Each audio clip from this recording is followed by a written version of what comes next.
the Township Committee, September 2nd, 2014. The notice requirements provided for in the Open Public Meetings Act have been satisfied. Notice of this meeting was properly given by transmission to the Asbury Park Press, the Star Ledger, the Independent, and the Two River Times, and by posting at the Middletown Township Municipal Building and filing with the Township Clerk on January 10, 2014. Committeeman Fiore. Here. Committeeman Massell. Here. Committeeman Sharpenberger. Here. Deputy Mayor Sedembrino. Here. Mayor Murray. Here. Please rise for the pledge of allegiance. Pledge allegiance to the flag of the United States of America and to the republic for which it stands, one nation, under God, indivisible, with liberty and justice for all.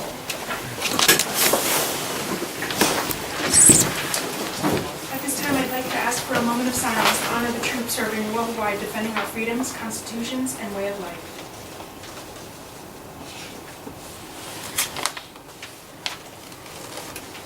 Thank you. At this time, we have a presentation to the Township Committee from the Army Corps of Engineers and DEP for Port Monmouth Flood Control Project. If I could, just to introduce what we're doing here tonight. We have with us from the Army Corps of Engineers, Dave Gentili and Deb Vogel from the DEP. This is the group that we've been meeting on this project and other projects in town, but particularly this project, going back many years, actually, before Sandy occurred. As we know, this project has been on the books for a long, long time. It finally is becoming a reality, frankly, just because Sandy did happen, and that's how it was able to be funded. We've got to the point now where the project's far along, and in fact, the first step in the project, or the first stage of the project, is well underway and probably nearing completion. And that was the portion that involved the beach fill that you saw happening in Port Monmouth, essentially from the dunes westward to Hughes Creek. And they're now in the stage of building a groin and near the fishing pier, which will then be rebuilt after that groin work is completed. So there are many future phases to this project. It's a very, very large project, as we all know, and will take several years to complete. So we thought it was a good time to have this full presentation of the whole scope of the project essentially done. And some of the decisions that are going to have to be made in the next year or so as we refine the design. But with that, I'll just turn it over to Dave. Hi. Did you want me to stand or sit down? Or is that? You want to do it? Sure. Okay. Okay, so this is some of the things I wanted to go over, or I have a few hard copies. Dave Gentili from the Army Corps of Engineers. Yes. I'm the project manager for the Port Monmouth Flood Risk Management Project. Okay, wanted to go over some of the background.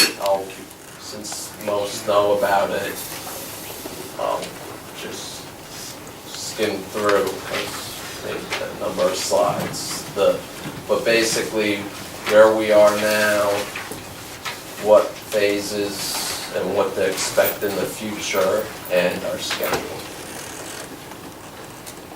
Yeah, as Tony mentioned, this project was authorized for construction back in 2000. We were saving money all along to start the first phase, which was the shore portion. Public Law 113-2 after Sandy allowed for this project to be an authorized but unconstructed project, which under construction, which gave it 100% federal funding. The project, we executed a project partnership agreement with New Jersey DEP on 31 January 2014. The project cost estimate, the first cost was $104,691. 819, and the cost share of the initial construction is 100% federal, but renourishments, which are expected every 10 years, are cost shared 50-50 between the federal government and the non-federal sponsor. And the operation maintenance of the project is 100% federal responsibility. Correct. Okay, you can see Port Monmouth, it's in between Pewes Creek and Compton's Creek, and the marshland and Route 36, which make it prone to tidal flooding. What we are looking to construct and have been authorized to construct is pretty much a line of defense that encompasses, it ties into the existing Keensburg levee system. It's at elevation 13 feet NAVD, which is a datum. It's not 13 feet above the existing ground. In some spots it might be 5 feet, some spots 2 feet, some spots 8 feet, depending what the existing ground level is. So you can see it loops around the town, providing a line of defense up to 13 feet NAVD. The dune portion, the sand feature, was constructed at 15 feet NAVD. That's because sand is a soft sacrificial feature, so it needed to be constructed at a higher elevation to last during a storm. These are the phases. Phase 1 was the dune, groin, and pier extension, which are currently under construction. Phase 2 will consist of tide gate, pump stations, levees, flood walls, road closure structures, interior drainage structures, as well as a mitigation component. The groin is going to be 305 feet in length, 13-foot crest. As Tony mentioned before, it's currently under construction. It's about 8,000 tons of rock, so that's what they're working on out there. The beach profile, you can see what the beach profile looks like. If you go to the beach, the berm's at elevation of 8 feet for about 95 feet, and the top of the dune is 15 feet NAVD. And that will be planted, the dune, in the off-season. The plants need to be planted when they're dormant, so that will occur during the winter and next spring. The pier extension will extend the existing pier by 195 feet, as well as ADA dune walkover or ramp will go over the dune to provide ADA access to the pier. The environmental requirements, there are many requirements. I'm not going to go over each one, but that's why we need to do mitigation as well, because phase 1 was permitted. However, we still need to obtain permits for phase 2. Once we have 90% plans and specs for that component, we can apply for the permit and move forward. But we do need to move forward with mitigation as well for the environmental agencies to permit us. And this was the initial feasibility plan. I know the orientation, the Keensburg levee is actually to the left of that area. And that's Pewes Creek, the blue. We may shift that slightly to the southwest And Just for everyone's understanding, mitigation component means that some components of this project are going to be filling wetlands or taking some wetlands areas. They have to make up for those areas of disturbance by creating new wetlands areas, and you see that in some of the red and green area. That's what's being proposed in those areas. So they're not wetlands now, but they will be after the project is completed. yeah, it will require some excavation. Some areas, they may have phragmites, and it will be basically exterminated, and Spartina and more local plants will be replacing it. Now, there's few things under going from design to construction. We need to do design documentation reports that basically document our progress. We always do value engineering on contracts. That's how the groin was added. The phase one was through value engineering, because over the life of the project, they'll actually save the renourishment of sand by holding the sand in place, which pays for the groin itself. In some cases, not all the times, you need to do an engineering design report. We will always be coordinating. We have monthly meetings with all the stakeholders, because I want to keep everybody up to speed on what's going on and the decisions that need to be made as we move forward. We have our district quality control, as well as for phase two, agency technical review and internal, external peer review, which we send it to universities to review our products. And BCOES is the biddability, constructability, and engineering. So, this is the overall project, and this is an example of a pump station. Currently, our project has 2 pump stations, one located at Hughes Creek and one at Compton's Creek. The pump stations are primarily for interior drainage, and the sizing, our engineer folks are still finalizing the sizing based on the hydraulics of the system. And you see contract 2 is where the Hughes Creek pump station is, and part of the orange contract 5 is where the Compton Creek pump station is. Contract 2 will also have a tide gate, approximately 40 feet, possibly wider, by 21 feet in height.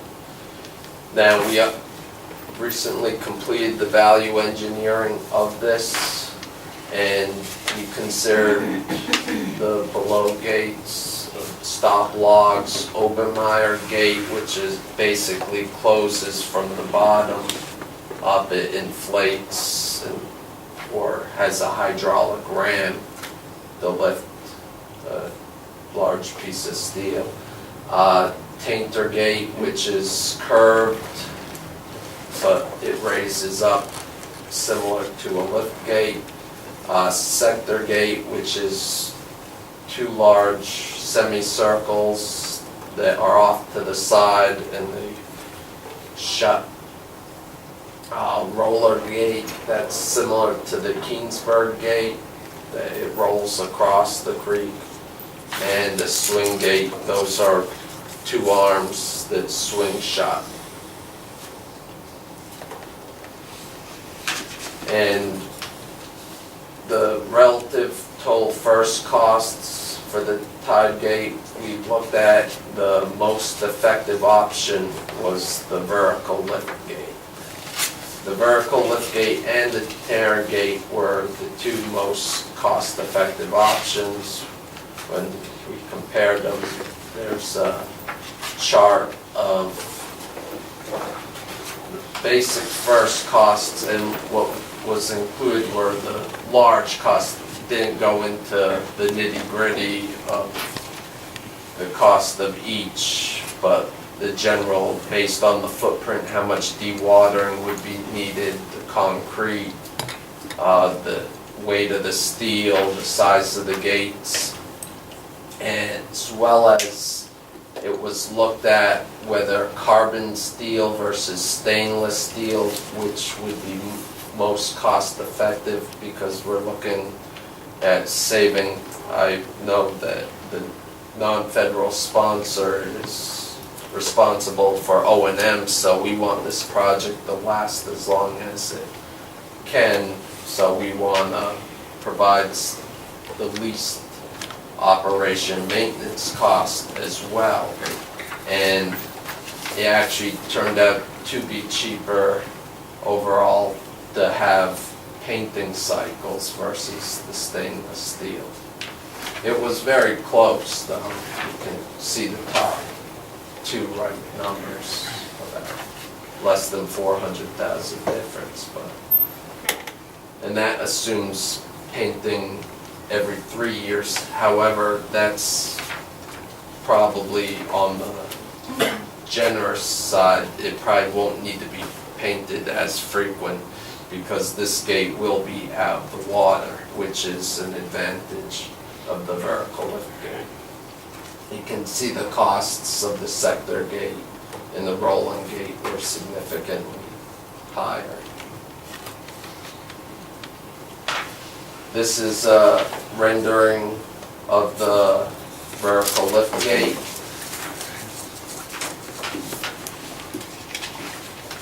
As well as side view, top view.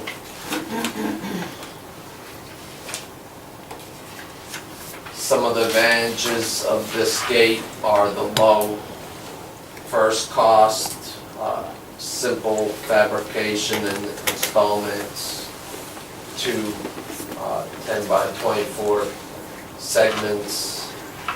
It's basic cable and drum operated by electric motor with self-cleaning bottom seal. We talked to the operators at the Keensburg gate as well to find out what concerns they have with gate operation. So we can use those lessons that we learned on that to make it easier on this one. And the weight of the gate, ice was a concern on that gate, so a vertical lift gate, the weight of the gate should free the ice. It's a stable gate during high wind events, unlike the swing gate that has drawbacks. Depending on which way the tide's going, the gate would be difficult to open and shut with the wind. Plus, the gate itself is out of the water the majority of the time, so it requires a lot less O&M. The main disadvantage of the vertical lift gate is that the vertical piers extend approximately 25 feet above the top of the elevation of the level of protection, which in this case is 13 feet, so the gate will be 38 feet total in height. That does allow for small, one of the reasons we could use a lift gate is because sailboats, large craft, won't be traversing Pew's Creek. It still will allow about 8 feet for canoes, rowboats, and other things. This is a rendering from Fort Monmouth Road of what the gate would look like, as well as with the levee tying into it, and the Keensburg levee. So just for everyone's perspective, that's the bridge that goes over where if you're going from west to east the marina's on your left-hand side there, you're going from North Middletown into Port Monmouth right there on the bridge, New County Bridge. So that structure will be just off to the right. We have looked at moving, which that is slightly closer than the original feasibility alignment, to move it closer to the bridge, to blend it in a little better, rather than have it in the middle of the creek. But for some reasons, like the pump station, we don't want to undermine the bridge, that's why we can't be right up against it, because hydraulics. The Tainter Gate, which was the next option, is slightly more costly, and as well as you can see it's got wider footprint setback, so it will have greater environmental impacts. That's another benefit of the lift gate, was it had a small square footage, and that's a rendering of having the Tainter Gate. Is slightly lower.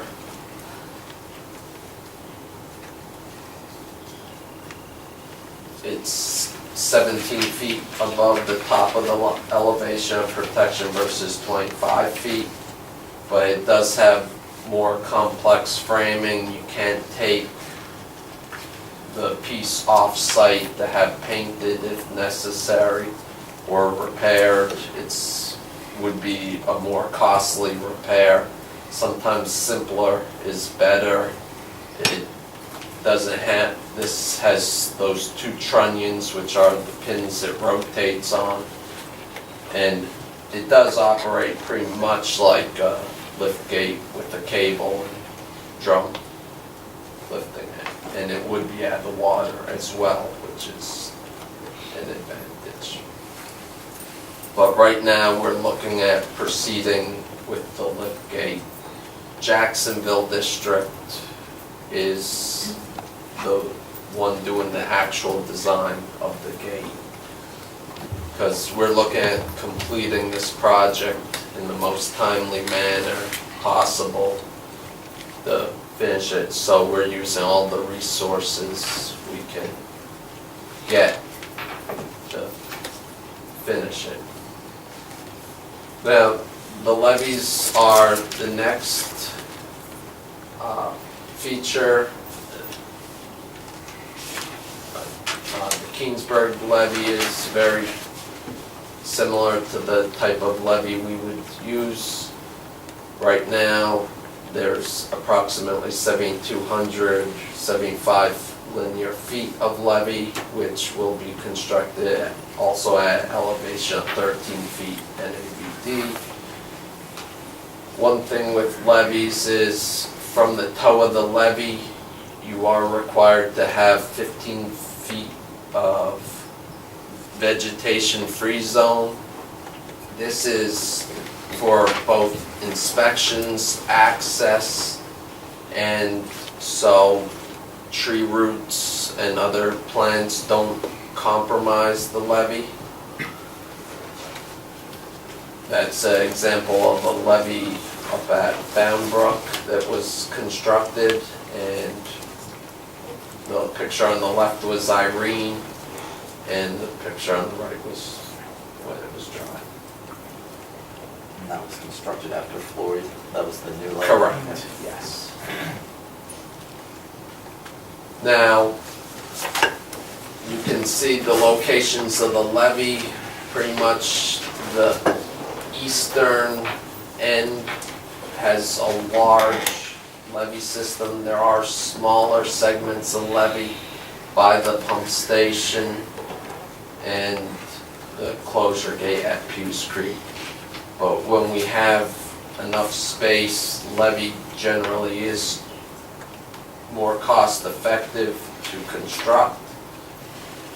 When space is limited, that's usually when we go with the flood walls. That's a typical levee section.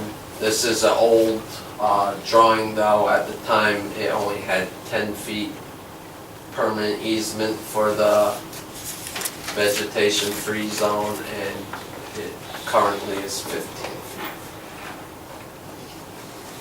The flood wall is the next feature.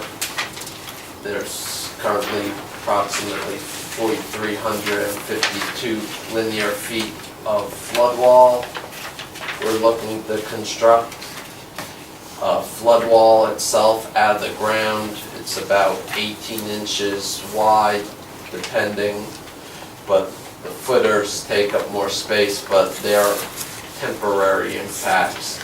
But same thing, we need 15 feet vegetation free from the base of the wall.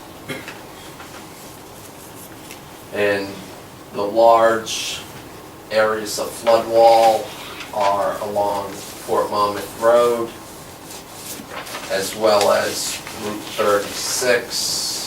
In between Route 36, I believe it's Willow Avenue, we'll have a large section of flood wall, because we need to tie the project into high ground, which has to be at least 13 feet or greater. Otherwise, water would basically wrap around the project. The recent surveys showed that areas that were previously thought to be 13 feet weren't the full 13 feet, and that's why there's a couple red blotches by Route 36, that those areas will actually need to be regraded because it falls short a couple inches of high ground. And that's Route 36 itself, right? Yes, So there's a that section of red Route 36 spot, by and the Wilson. parking lot. Yeah, by our commuter parking lot and Route 36 in Wilson, they're actually going to raise the elevation a few inches of the paved surface of the road. That's how refined it is, and it's just a few inches below 13 feet. So the wall will tie into that elevation. And the cost is all part of this? Yeah. Not DOT? Correct, it's all federal.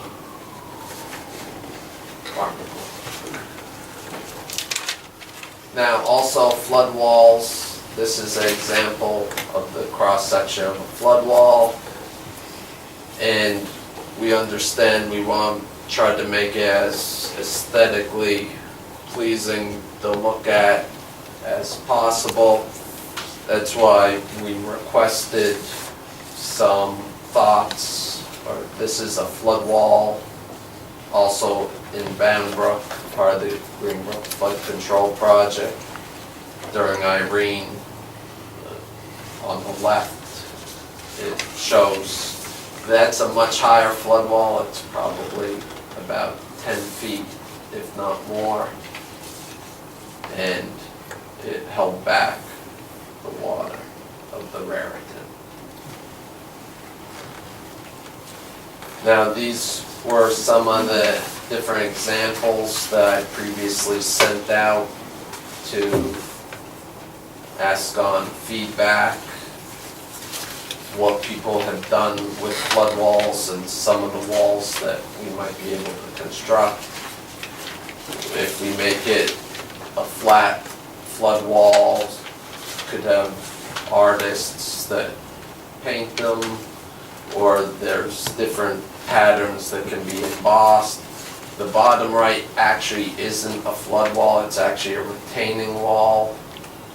However, it could, I think you could emboss that stone-like into a flood wall.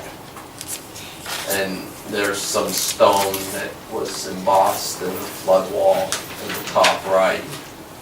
The top left was a flood wall that was constructed part of Sebring's Mills, part of the overall Greenbrook project, with sluice gates in it. And it's hard to see, but if you zoom in, it's basically has ridges or ruffles in it. And some people emboss names.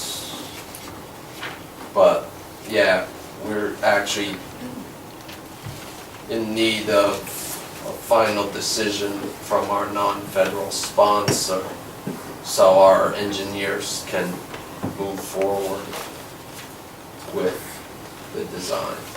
When you say non-federal sponsored, I know that includes the DEP, but that also includes us as well, Right. the county as well, so. Go get some local artists, all right, if you do a flat wall. Yes, and I think we already made a recommendation about the wall with the name of the town, including that fluted block, concrete wall type thing. That was our recommendation. Okay. Yeah, I guess once, Yeah, I Oh. think the county, I forget what the county was, the county parks people. Right. I think they like the stone, did they like the stone? Did Andy say? Yeah. possibly, or Yeah, the we'll have bridges to bring it did, up but again at next next week week's at the monthly meeting, meeting. we can go into that. But this is an example of a road closure gate. This project has 3 road closure gates. This is a roller gate. We're looking at using roller gates or swing gates. They're not 100%, just wanted to say that now, like you'll see there's a little water seeping through. It's not going to stop it 100%, but it's a drizzle versus a flood. That house seems happy. Right, exactly. Look at the one on the other side. Right, that house was actually Well, I'm thinking, I don't want to be on the other side. offered a buyout as part of the project. However, they just wanted to be compensated for the easement and they chose to stay. So, and they've been flooded twice like that Is this since. in Greenbrook or Yes, this is this is the East Main Street gate. You sure showed you. But, So as it says up there, we got Port Monmouth Road, Broadway, and Campbell are gonna each have one of these, or similar, something similar to this. The road closure, so that they have to be operated and closed when a storm event is coming. The other issue that is still to be worked out is whether or not we have one of these going across the Henry Hudson Trail. Because right now, when this was originally designed back in 2000 or contemplated, Henry Hudson Trail didn't exist as a recreation facility. So now it does, and so we're trying to work out the best way to deal with that, whether we're going to build just a wall or levee and have a ADA accessible way to get up and over, which I don't think is a really good idea. I think it really defeats the whole purpose of having a trail. If I get my way, we're going to have another one of these on the Henry Hudson Trail. That then would make, if it's in 3 different locations, that would then make us an automatic, we have to have that as an automatic evacuation zone every time a storm came. I mean, it wouldn't even be, no optional, no voluntary, because you can't get back through. Certain Certain residents, streets. yeah, so they're going to have to go, or you're not, they're going to be hard to get to. Well, they're not even impossible to get to, you can't open the gate. right, the one resident on Old Port Monmouth Road. And also understand these alignments are still being firmed up. There are several different options that as we go through value engineering and look more in depth, different alternatives that could be more efficient.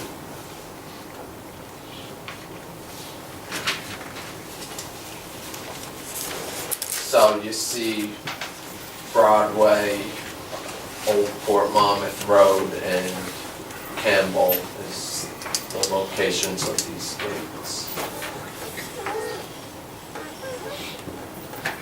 Interior drainage, that pretty much is large culverts, piping, probably added storm drains to bring the water in the rain event to the nearby pump station, which is most likely Compton Creek Pump Station.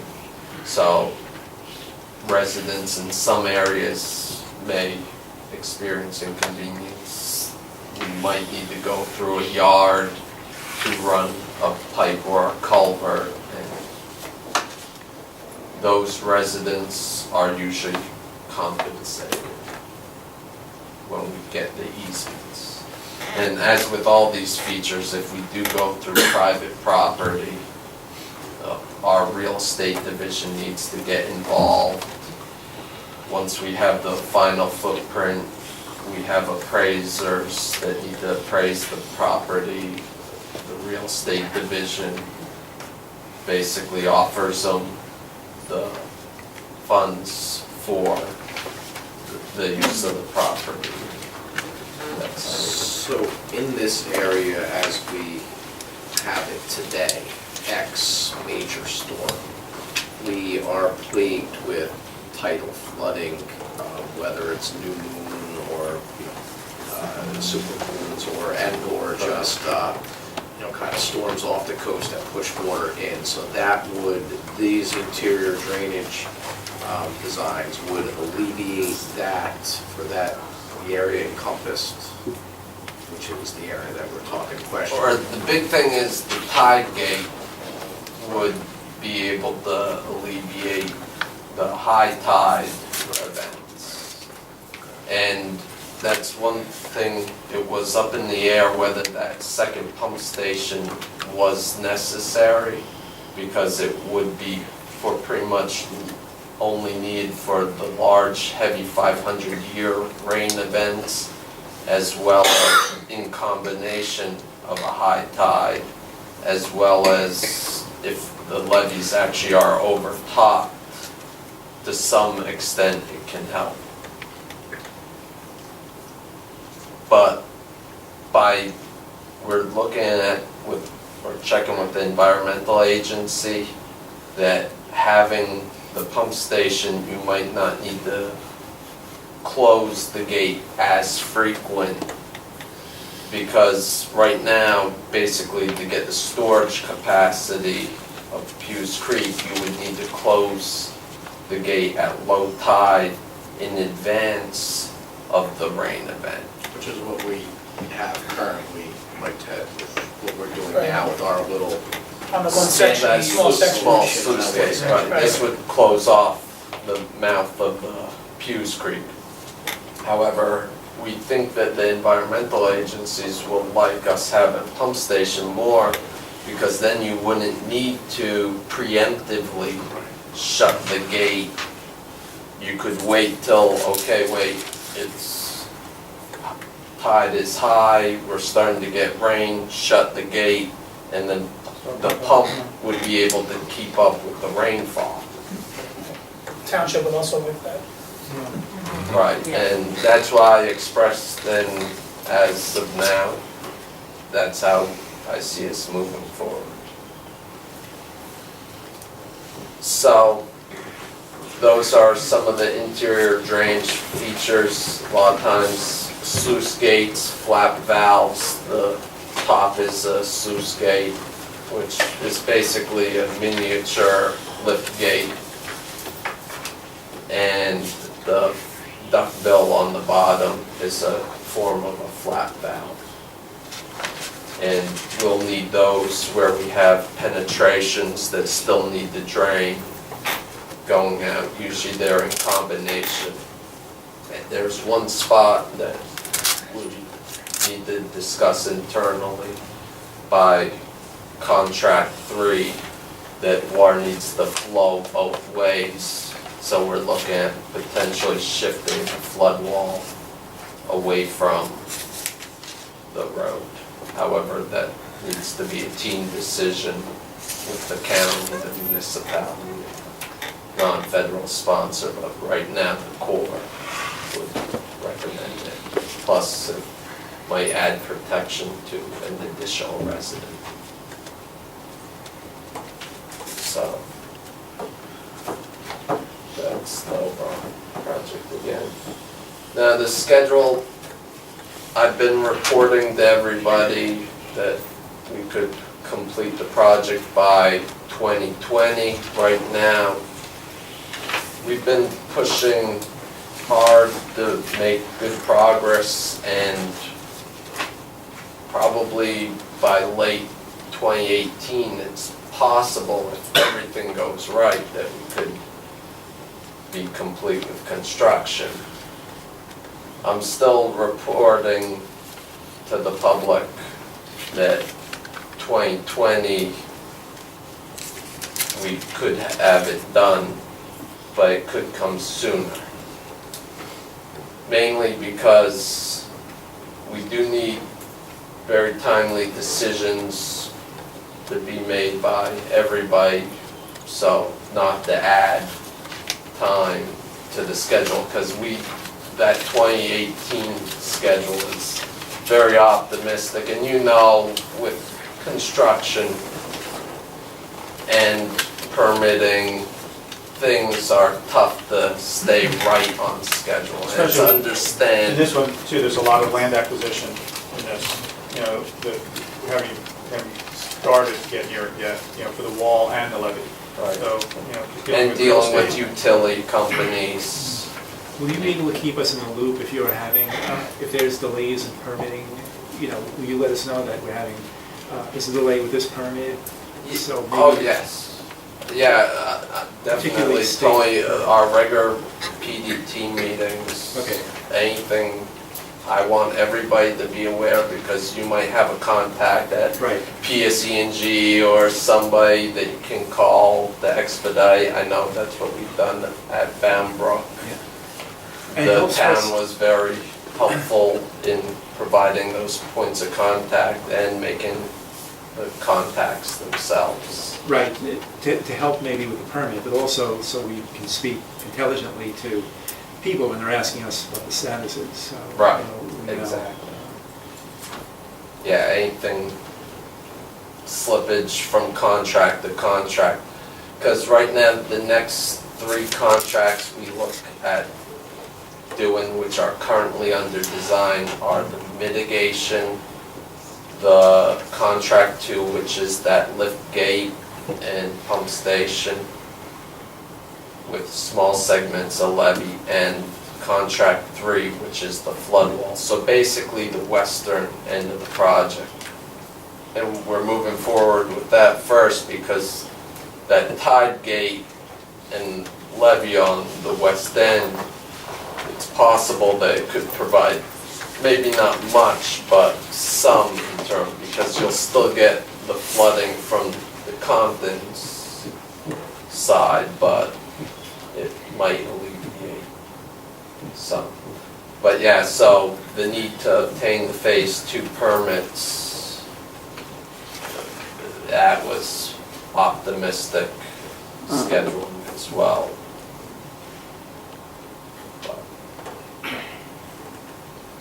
So, any questions?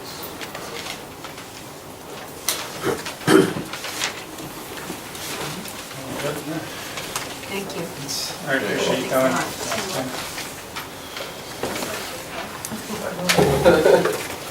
Well, we've asked all the questions.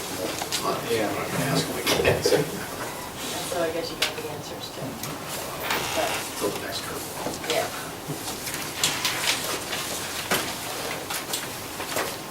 Thank you. Thanks for coming out. Thanks.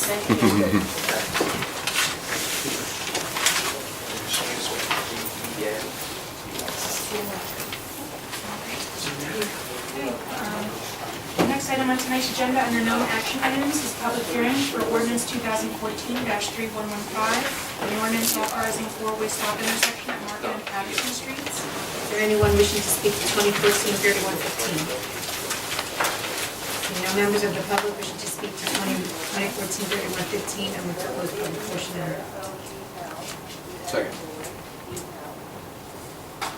Committeeman Fiore. Yes.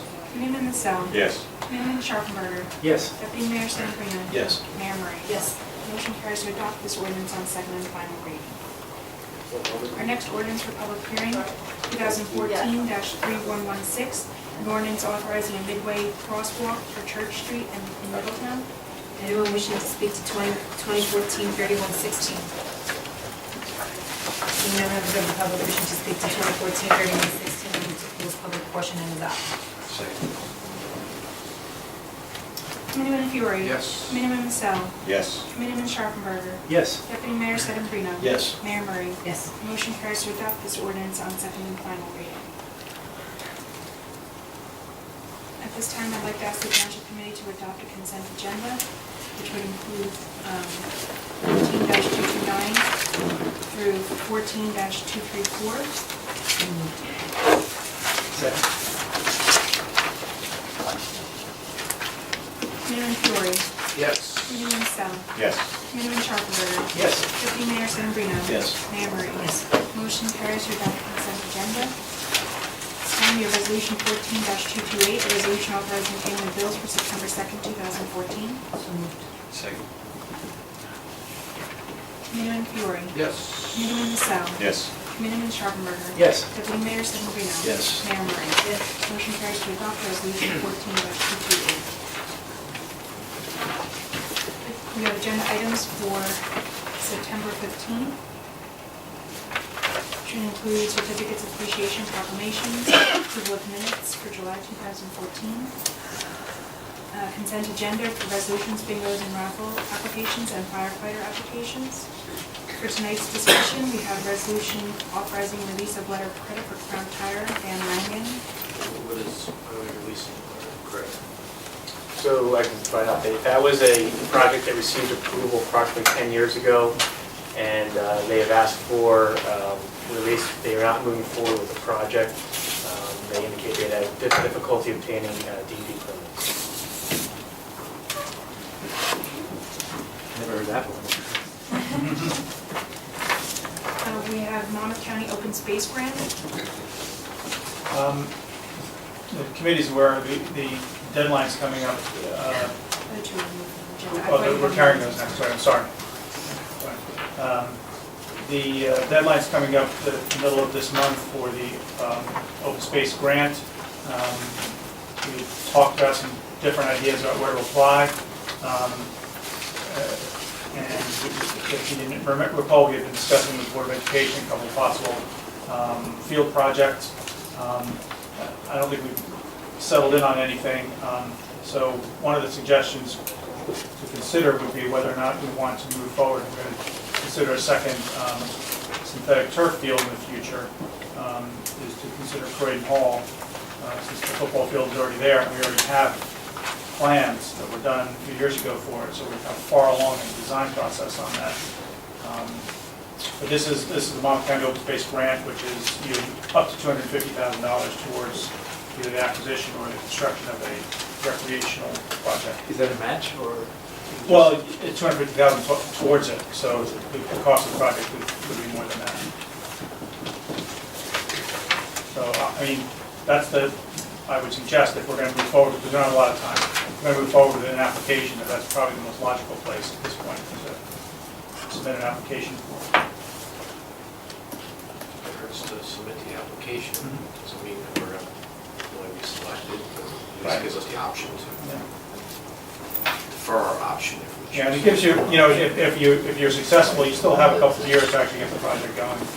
Does it lock us into that location? It would, yeah. It would, if we end up with a different location, we would have to reapply for the next round. If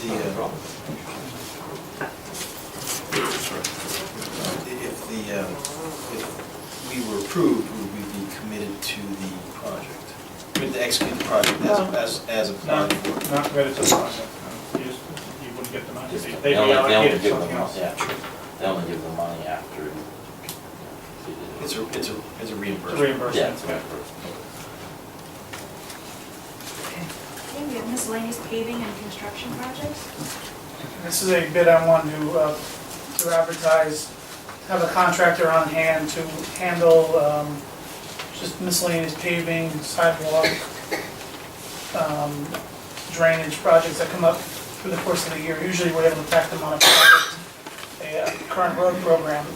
However, it's a lot cheaper and probably faster to get this work done if we have a contract in place throughout the year.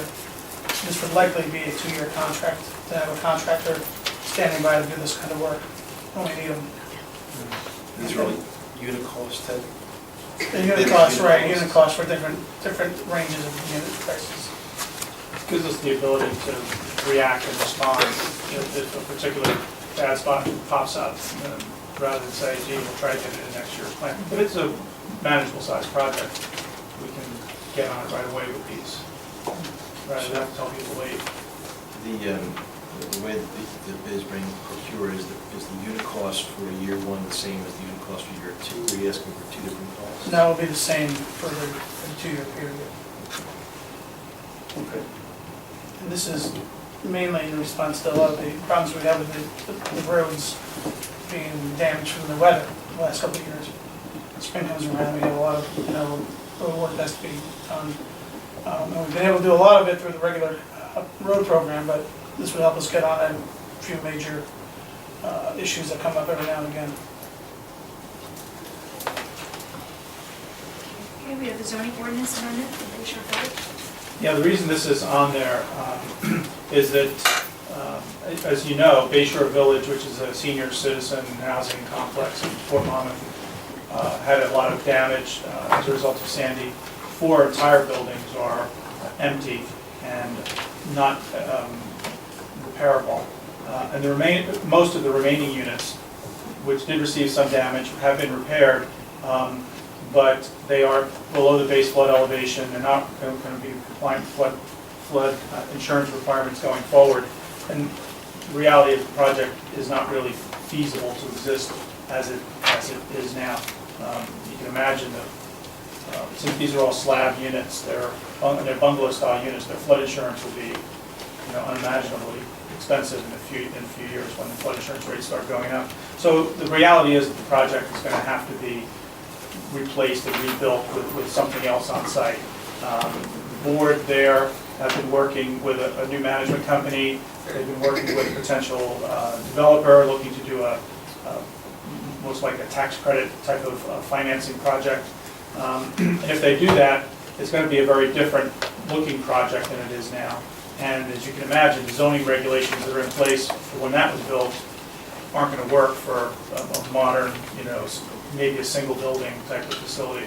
So we're going to be meeting with them. I think we have a meeting with them this week to talk. I think it's Friday, yeah, to get into a lot more detail about this. But the schedule is super aggressive. They need to get a lot of things done quickly, including some actions by the Township Committee, some actions by the Planning Board, all within the space of a few months, really before November, in order for them to apply for their round of tax credit funding they want to apply for. So it's an aggressive schedule, so it may very well be that on the 15th we have an introduction of an ordinance with some amendments just to make it realistic that they can build the type of project that needs to be built. And then hopefully take action on an ordinance at the following meeting. The schedule seems to work right now with the planning board schedule too, which is kind of lucky. So we don't have them yet. Like I said, this is a super fast turnaround. We'll be meeting with them this week to try to refine exactly what we need to do in terms of amendments. If I may, what's happened over there with respect to Sandy and the damage is a very complex and complicated story, as the committee is well aware of in discussions with especially 40% of the units, Tony, short of the 96, I think they're 40 out, so to speak. Two complex issues. One, the fact that they have a litigation right now with regards to flood insurance, which they believe and say that they had a flood policy in place and that their, whoever the insurance carrier or broker was didn't place the flood insurance policy. That's disputable right now, so which is why they didn't get any flood insurance money. But two, and more disturbing, is I think we have to take quick action, because obviously not only is there 40 displaced residents, but the place can no longer, will cease to be able to exist in a year or two if they don't get the additional capacity, because there's just not enough capacity to run the place in an economically viable manner for a management company and or the board with their resources so stretched thin. And what's disappointing, and it's good that the board has worked, and I know the management company new management companies worked very hard to try to get something moving. But what's disappointing is that these people have received very little help in that Bayshore board over the last 2 years. I mean, there's been absolute, it's like the victims of Sandy personified. No flood insurance money, no help from the state, no help from the feds, no help from really anybody besides a small grant we were able to, the FDRF was able to help them accommodate through the Robin Hood Foundation and some contributions that we gave them. So it's really, And they're still out of their homes. still out there, it's a really sad situation. It really bothers me when you read these stories about, North Jersey housing authorities rebuilding off Sandy money, and these people are still out. This project was the number one most significantly impacted public housing project in New Jersey. In New Jersey, and has received zero help. So that's what's wrong with bureaucracy. That's what's wrong with big government. That's what's wrong with bureaucracy. That's all I'll say about that. One thing I should have added, by the way, the way the project is, I believe, is set up to go forward is that the residents who are currently displaced and the residents who are living there now, who will now temporarily be displaced when something new is being built, they will all have the first opportunity to take the new units. So none of them have to leave permanently. Yep. Okay, sure. Okay, just one thing, we had spoken about with the Economic Development Committee doing a SEDS for the township. And actually, the next meeting of the Economic Development Committee is, I think, September 16th. So I think what we'd like to do is maybe do it in October. We have a SEDS town hall, which will walk everybody, what the SEDS is a comprehensive economic development strategy, it's an acronym for it, and walk everybody through what it is and what it will do. And there is potential funding that comes about as a result of creating a SEDS, from certainly USEDA and possibly NJEDA. So it could be in a town hall format, explaining what a SEDS is, get some information, and we can have multiples of these, but we can do it in October. I mean, there's 2 or 3 dates open in October at the Art Center, so. Yeah, we could do it, I think, second or third week, maybe a Tuesday night, so it doesn't impact anything that's going on there. So there are a couple of dates open, we should just narrow it down. But it would be a good thing, we'll have the Economic Development Committee meeting sort of folded into the SEDS. And it would be a good icebreaker, we could have multiples of these over the course of time as we feel needed, but I think it's really important. Everybody's doing it in the state. There's regional ones, there's an urban mayor's SEDS being done, and there's individual municipalities doing their own SEDS. So we're, I think, large enough and prominent enough where we should be a standalone, but keep an eye on what else is going on out there. So it's a good thing, and I'll bring a lot of background into it, so we'll be way ahead out of the gate when we start. That's it. Township committee comments? Okay, committee members,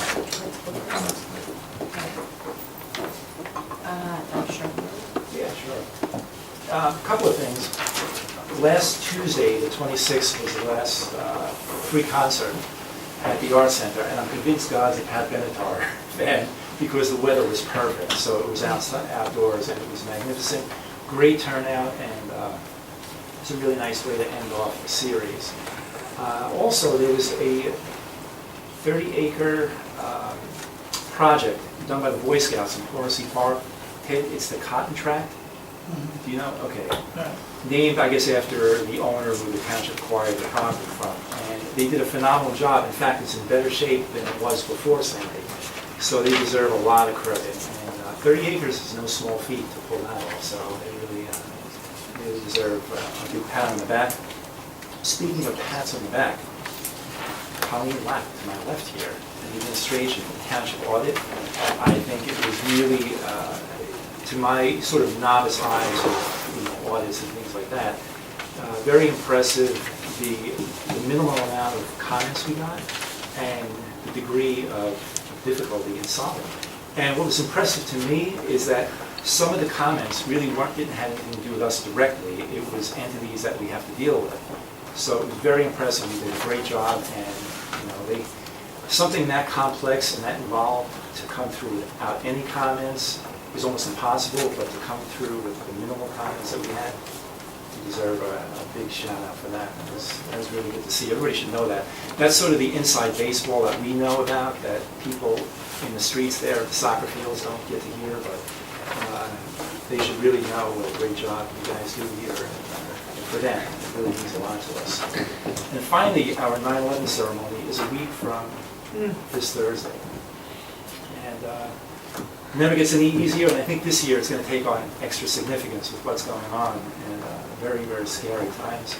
But hopefully we'll have a nice day to pay our remembrances. That's all I have to say. Thank you. Thank you, Mayor. I echo a lot of the comments of my colleague, Dr. Scharfenberger, with respect to the audit, with respect to the financial controls. One of the things this Township Committee has done, if you've been kind of paying attention to some inside baseball, is require that our audits be done earlier in the year to comply with the 630 general accounting standard there, or what they would call fiscal year end. So that gives us our comments a little bit earlier, gives us our audits a little bit earlier, gives us the ability to make corrective actions, which we've been making for the last, every time. No one's perfect, to my colleague's point, but there's always room for improvement. But it allows us over the last 2 years, since we've switched auditing firms, to get that audit back and to put those measures in place and be able to reap those benefits a little bit sooner. So again, I also echo my gratitude for all the great work that's done in finance and administration to make sure that we are at the top of our game in financial accounting principles. I just wanted to make a few quick comments about the Port Monmouth flood control study, or flood control project. That, as you gotta, we didn't ask a lot of questions today, it's because we've been asking a lot of questions for the last 2 years, so a lot of it is rudimentary. For us, it was great to see the Army Corps come in and the DEP come in to really put it more in a visible perspective for us this evening, so we can see things visually.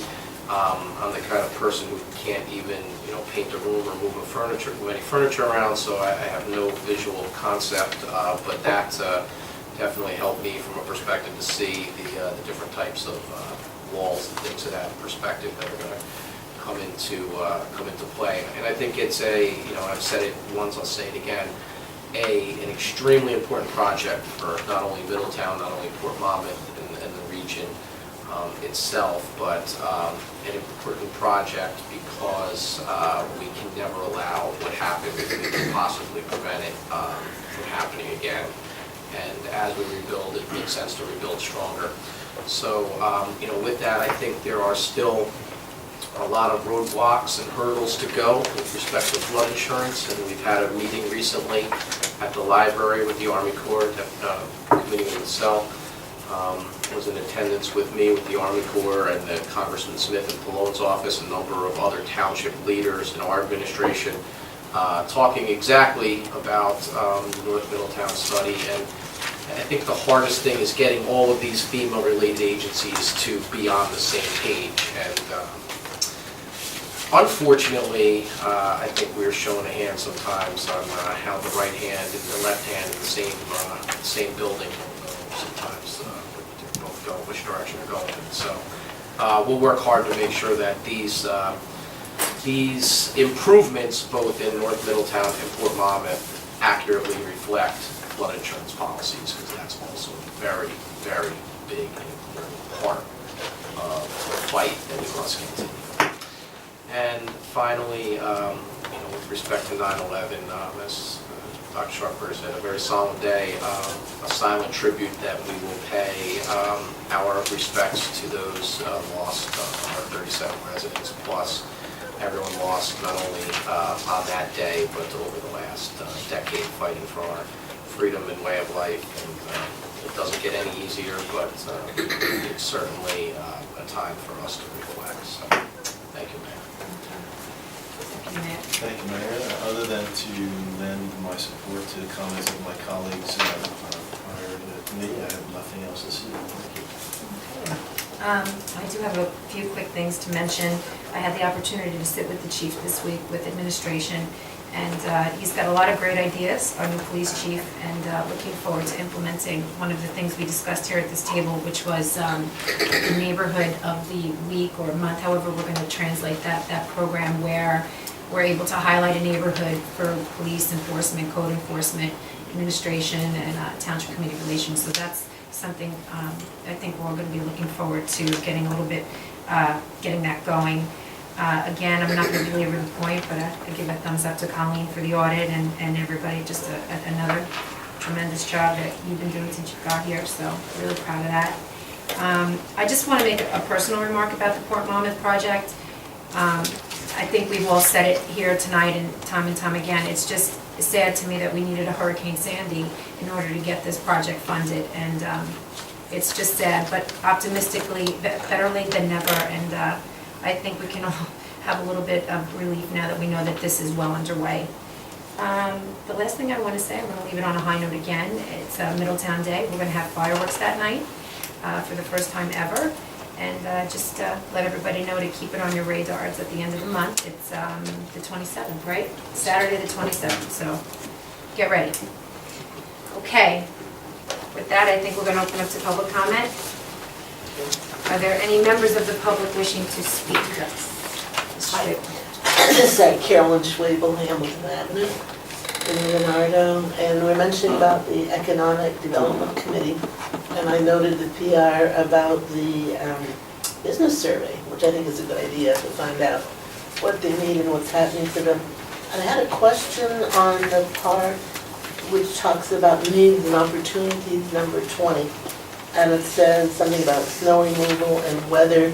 Are they experiencing difficulties there? I just kind of wondered if the comments will go both ways, because we've been working with the current and previous police chief as far as the weather and access to the parking spaces. What happens is, I think a lot of the businesses may not know they have a problem with that, when they do, because a lot of them, I think it doesn't trickle down to the people who actually use whatever those are called to clean out the spaces.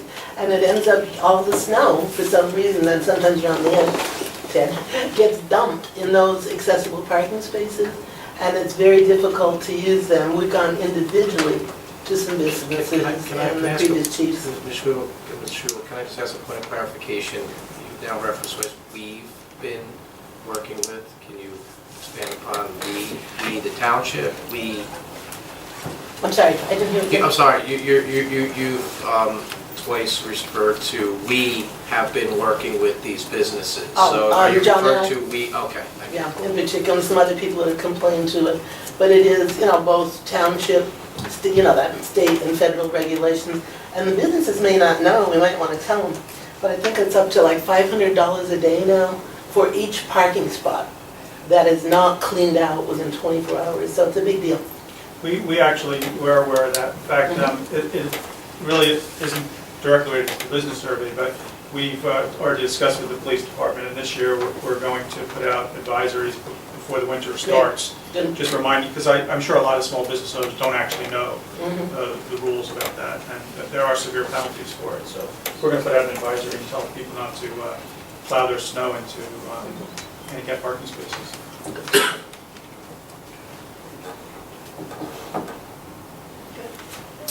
Okay, thanks. Are there any other members of the public wishing to make I do. I'm not sure if I'm here public, but tonight I thought was going to be discussed. I'm Jean Morgenstern. I'm president of Lupton Towers, and I am in dire need of board members. People are dying. Henry Willow died. Bill Bellars is sick. Jim Lord passed away. Nobody's filling our board. Jean, clarify when you say people are dying, on the board, not on the board, yes, not at Lupton Towers. So at this point, I've come by to see you, Stephanie, a few times, and you're not here, and I work too, so I said, let me just come to the meeting because I was promised that it was going to be discussed. There is somebody that sent through an application. If you can approve him tonight. Okay, let's, Heidi and I have actually, first of all, I want you to know, that I've been interviewing people from the town. Thank you. And taking it back Because to I mean, it's like I don't have time to No, like no, no, interview listen, people we to want to go find on. the right fit. You don't want to just put a body on any board. You want people on the board who are able to engage and be productive. We need a body at this point, because Well, I'm not gonna be there next week. I don't feel Yeah. comfortable, and I'm Yeah, not speaking I for mean, the you rest just- of we the just town, can't. just to throw somebody Right. on the board. Yeah, but it's been 2 years. Chief, with all due respect, 2 people died this year. This year, Okay, correct. since January. We make our Okay. appointments in January, okay? So we make the appointments in January, understanding that Mr. Vullo and another member died, and Mr. Bellar's got sick, and we understand. He's trying to make it up from Tom's We- River. We understand it's a dire need, but the township committee just can't, I know the mayor's been meeting with people who've put talent bank applications in. I haven't received or seen anything in email, any indication of interest outside of. We do, we have a Recently. Patrick Desan in application for 2 months. We don't have it. We don't have that application. I came So- here 2 weeks ago and you said you had it. No, I said I would check into it, but the name sounded familiar to No, me, I wish but you after. called me sooner. I mean, this is So, serious stuff. understanding that and not trying to belabor, Uh-huh. not trying to belittle it, we are definitely trying to find board members, but you just can't place any people, some people just in the talent bank don't want to be on housing boards, right? So they want to be on planning boards, or they want to be on zoning boards, or they put in for safety, different things. So it's community affairs, we get it and we understand the situation. We have a similar situation at But Bay Shore. I'm surprised by this Patrick person, because he's been emailing me once a week, and I came and, Do you have it? If no, you he have did it online, he said. No, there's no way to do it online. Oh, there isn't. No. There never has been. You have There's to have n- the form and then you fax the form. But you can print- email me Yeah, the listen, form, Jean, print the just- form. Whatever you gotta do, just Yeah, send it get in. it over. I'll get Oh, I into thought the it was here office, already, we'll and I talk thought to it was, him, I thought he was and gonna be we'll- approved tonight, and I was just coming to make sure that it got approved. So that's even more devastating, that's more of a Listen, situation, We'll yeah. get it taken care of. Okay. We'll get it taken care of. We just need to meet him, interview him, see if this is Oh. something, the committee I'm agrees just gonna with. give, again, I work from 9 until midnight. I mean, I don't really have time to be interviewing people for a position. We're not So asking. I'm gonna have him make sure that he contacts Just- somebody. Well, we need to to get get approved. the talent bank form, and then I'll have him in and. I don't mean to be so upset, but it's been a long time. It's been, I know you're saying it's just been since January, Well, since but actually January, the person that we appointments. reappointed, Jim Lord, was sick. And I know that Mike Stive had sent a letter over saying, please don't put him back on the board. And he was put back on the board. No, incorrect. This is what I'm hearing, yeah. Incorrect. Okay. If Jim Lord was appointed this year, it wasn't from Mike Stive telling us not to, that we would appoint someone who wasn't looking for reappointment. Because he hadn't gone to a meeting for over a year. But see, again, unless we get a letter from the board president at the time saying the following member has not made any meetings. Yeah, that's why I came here, because I just I felt it was such a understand that, but miscommunication, yeah. So we Get it solved. get it, Okay. which is, We'll solve it's- it. Yeah, I mean, my concern is just like every month, we're afraid we're not gonna meet quorum because we're trying to find you good people for that. Gotcha. And I will Get make- us that application in, I'll bring him in and I'll talk to everybody and we'll all put our heads together. and- Okay, but I'm actually, all right, I'll have him just contact who? He just sent it to you. Okay. Yeah, Heidi's. I'll have him call tomorrow. Okay, I mean, yes, and 2 other people we need as well. Okay. Thank you, sorry Gotcha. for being hysterical, but it brought me out to a meeting and I just, No Will worries. take sometimes. yeah. Is there You any? don't know what hysterical is. You've never about meetings. right, till you have a complex that's like, about to go out of business in the Bay Shore. No, I mean, actually, I'm glad I came because I thought I was going to like the big meeting, this is how out of it I am. And then it was wonderful to watch the whole Sandy cover, I mean, I learned a lot, so it was informative, so enjoyable. Are there any other members of the public? Yes, sir. Yeah, John Schwabel, Hamilton Avenue, Leonardo. Just had a question about the flood control project. Is there going to be any impact on the local traffic during all the construction that's taking place? Like the bridges won't be closed, will they? No, I think the only portion of the project that will have a little bit of impact on traffic will be when the walls, the sections where you saw those flood walls were going to be built. Some of them are run along the edge of Port Monmouth Road, so I can see maybe a lane being closed while it's under construction, but no major Once we close bridge or down. road closures, yeah. And then just to, speaking about the Army Corps of Engineers, those of you who are opposed to big government, I think the Army Corps of Engineers is the definition of big government. Without a doubt. Yes. Thank you. Thanks. Any other members of the public wishing to make any remarks? Okay, seeing no other members of the public wishing to make remarks, I move to close public portion and adjourn. Freeman Fury. Freeman Massell. Freeman Scharpenberger. Yes. Deputy Mayor Sedambrino. Yes. Mayor White. Yes. Motion carries 3-0.